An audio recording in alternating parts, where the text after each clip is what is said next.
बहुत समय पहले की बात है। एक घना जंगल था, विशाल, रहस्यमय और जीवों से भरा हुआ। इस जंगल का राजा था शेर, नाम था सिंहराज। और वहीं एक कोने में शांति से रहने वाला था एक विशाल, समझदार हाथी, नाम था गजानन। जहां सिंहराज अपनी ताकत पर घमंड करता था, वहीं गजानन अपनी समझ, धैर्य और विवेक के लिए पूरे जंगल में प्रसिद्ध था। हर महीने की पहली पूर्णिमा को जंगल में दरबार लगता था, जिसमें सारे जानवर इकट्ठा होते थे। राजा शेर ऊंचे पत्थर पर बैठा घमंड से सबको देखता था। जंगल की सारी सत्ता मेरे पंजों में है। अगर कोई मेरी बात नहीं मानेगा तो उसका अंजाम बुरा होगा। महाराज, आप सच्चे राजा हैं। आपसे ताकतवर कोई नहीं। जी हाँ, जंगल आपकी शक्ति से चलता है।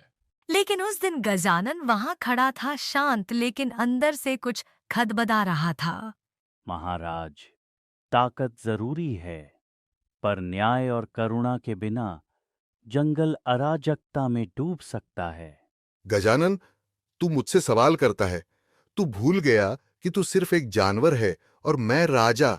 मैं सवाल नहीं कर रहा महाराज, मैं सच दिखा रहा हूं। राजा वह नहीं जो डराता है, राजा वह है जो सबका ख्याल रखता है। एक रात भयानक तूफान आया।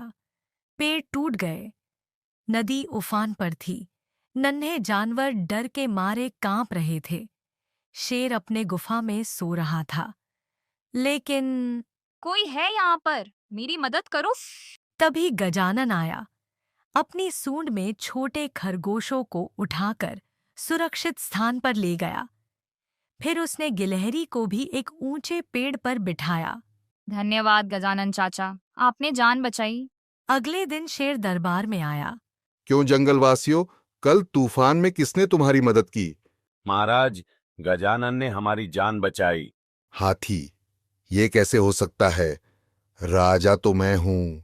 मैंने कुछ नहीं किया महाराज, मैं बस वहां था जहां जरूरत थी। शेर अब गुस्से में था।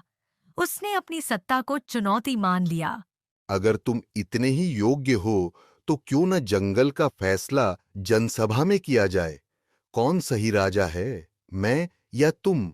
मैं सत्ता का भूखा नहीं महाराज, लेकिन अगर जनसभा चाहती है तो मैं तैयार हूं।